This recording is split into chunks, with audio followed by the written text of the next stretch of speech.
Assalamualaikum warahmatullahi taala wabarakatuh, guys.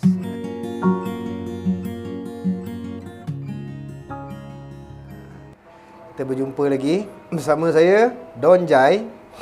Okey, hari ini saya nak ulaskan sikit berkenaan kebanjiran warga asing di Malaysia dan implikasinya kepada negara.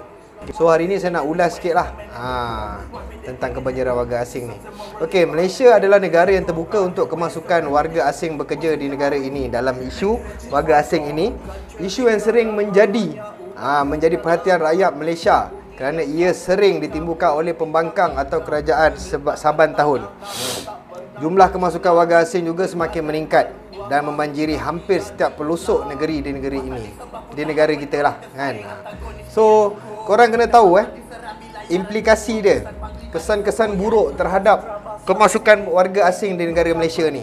Salah satunya adalah peniaga-peniaga yang berada di dalam Malaysia ni tergugat. Sebab apa saya cakap tergugat? Sebab apa? Bila orang-orang asing ni, warga asing ni datang ke Malaysia, lepas tu diorang berniaga kan, diorang ni tak ada lesen.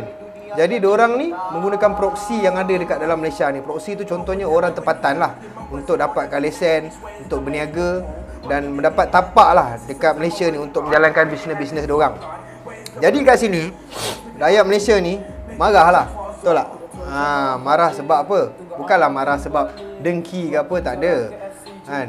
Sebab diorang ni dah monopoli market barang-barang runcit, barang-barang keperluan asas yang berada dekat dalam Malaysia ni lah. Kebanyakannya warga negara Aceh, Rohingya, Bangla yang menyaga kat Malaysia ni lah. So kat sini implikasi dia, kesan dia amat buruk amat buruk kepada peniaga-peniaga dekat dalam Malaysia ni. Sebab apa kita kena fikir, peniaga-peniaga ni kebanyakannya adalah warga negara Malaysia, tak kira Melayu, Cina, India, Sing, Kadazan, apa pun sekali kan.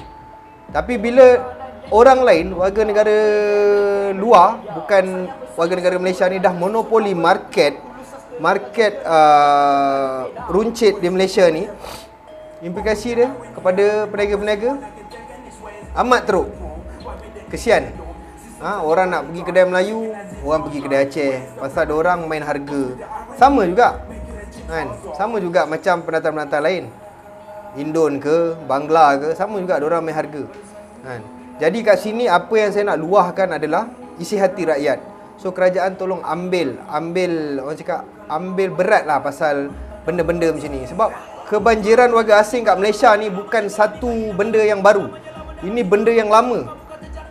Dah bertahun-tahun lepas lah, tak ada tindakan, tak ada orang cakap apa, penguatkuasaan dijalankan. Cuma sekarang ni baru kita nampak sikit lah kan. Apa yang kita nampak adalah pihak-pihak PBT ni semua baru nak buat kerja atas arahan orang-orang atasan untuk menangani isu-isu warga asing yang berniaga kat dalam Malaysia ni.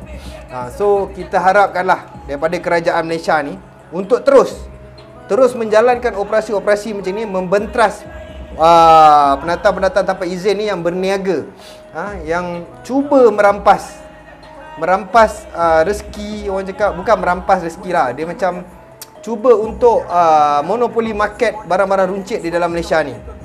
Jadi dekat sini saya sarankan kepada kerajaan untuk lebih aktif dan lebih agresif untuk menjalankan tugas-tugas penguatkuasaan undang-undang berkaitan dengan kebanjiran warga asing yang berniaga di Malaysia ni. Bagilah kelebihan kepada rakyat Malaysia ni untuk berniaga. Contohnya orang yang menyaga-menyaga kat tepi jalan tu apa semua, bagi kelebihan pada diorang. Ini kita tak guna bagi kelebihan kepada warga negara luar tau. Lagi satu dekat Pasar Borong Selayang kita tengok macam, bukan nak cakap apalah, orang-orang Melayu ke orang-orang Malaysia yang menjaga kat Pasar Borong tu amat tergugat lah dengan dorang-dorang ni semua. Pasal dekat dalam Pasar Borong tu kita dah ada peniaga-peniaga, tetapi di luar Pasar Borong tu ramai juga peniaga-peniaga warga asing yang berniaga.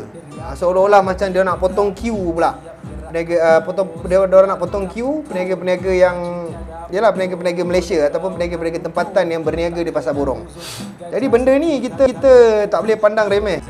Jadi kat sini dalam video ni saya cuma bagi pendapat. Saya bagi pendapat kepada kerajaan, kepada semualah follower-follower yang mengenali saya kan. untuk bersuara pasal benda ni. Sebab ini isu ni bukan isu baru Isu kebanjiran warga asing yang berniaga kat Malaysia ni terlalu banyak. Terlalu banyak dan dah lama isu ni. Cuma sekarang ni kita makin nampak diorang ni sikit diorang monopoli market yang ada dekat dalam Malaysia ni. Iaitu barang-barang runcit yang kita tahulah sekarang kebanyakannya kedai-kedai Aceh lah, kan. So dekat sini saya mohonlah kepada kerajaan Malaysia untuk bantu. Jangan kita tangkap peniaga-peniaga yang ada di kaki lima, peniaga-peniaga warga negara Malaysia ni, jangan tangkap diorang. Kita bagikan diorang ni tempat yang spesifik untuk diorang berniaga, untuk diorang menjalankan aktiviti perniagaan. Yalah, diorang pun nak tampung keluarga diorang dalam keadaan situasi Malaysia yang tengah teruk, ekonomi apa semua. Bukan Malaysia saja, satu dunia ekonomi tengah teruk. Jadi peniaga-peniaga ni perlu berniaga atau perlukan tapak perniagaan untuk menampung ataupun menyara keluarga dengan rezeki berniaga. Jadi kerajaan kena faham kat sini. Kena faham. Kita kena lebihkan rakyat Malaysia ni daripada kita lebihkan warga asing. Pasal rakyat Malaysia ni bayar cukai, warga negara, macam-macam lah kita dah support Malaysia ni untuk naik. Jadi warga asing ni tak ada, bukan nak cakap apa, diorang ni macam tak bayar cukai, diorang ni tak ada menyumbang kepada ekonomi Malaysia langsung. Jadi dekat sini saya mohonlah kepada semua follower-follower, kepada semua peniaga-peniaga, kepada semua rakyat Malaysia untuk bangkit menentang isu kebanjiran warga asing ni dan peniaga-peniaga warga asing yang berada dekat dalam Malaysia ni. Saya bukan nak suruh korang semua mogok apa semua, tak. Kita ada saluran yang betul. Kita ikut saluran yang betul untuk kerajaan ambil tindakan kepada mereka-mereka yang berniaga tanpa permit, tanpa apa-apa dokumen perjalanan yang sah. Ini kita kena ambil berat benda ni. Sebab isu ni bukan isu main-main. Sebab ini isu tanah air kita. Macam mana orang luar, orang asing, parti apa semua datang ke Malaysia ni boleh berniaga, boleh kaya-kaya. Sedangkan kita, rakyat Malaysia ni susah untuk cari makan. Macam mana? Lagi satu pun saya nak pesan kepada peniaga-peniaga kat Malaysia ni, ataupun peniaga-peniaga semualah yang berada dekat dalam Malaysia ni, tolong konsisten dengan perniagaan korang. Tolong ikut saluran yang betul. Tolong buat benda tu sebaik mungkin. Kalau yang dah berniaga tu, berniaga je lah terus. Jangan sekejap berniaga, sekejap tutup, sekejap berniaga, sekejap tutup. Jadi customer-customer pun akan lari. So dekat sini kita kena fikir panjang. So rakyat Malaysia semua kena fikir lebih jauh. Ada apa-apa idea kita boleh kemukakan ke tengah, kita boleh berbincang, kan. Jangan kita bergaduh sama sendiri, bertekak sama sendiri, tak guna. Sebab apa? Orang asing, warga negara asing ataupun parti ni akan mengambil kesempatan apabila kita bergolak. Sesama rakyat, sesama citizen ataupun sesama bangsa Malaysia ni bergaduh sama kita pun tak guna juga. Jadi apa yang saya nak pesan kat sini, semua peniaga-peniaga kena bersatu hati. Kena bersatu hati.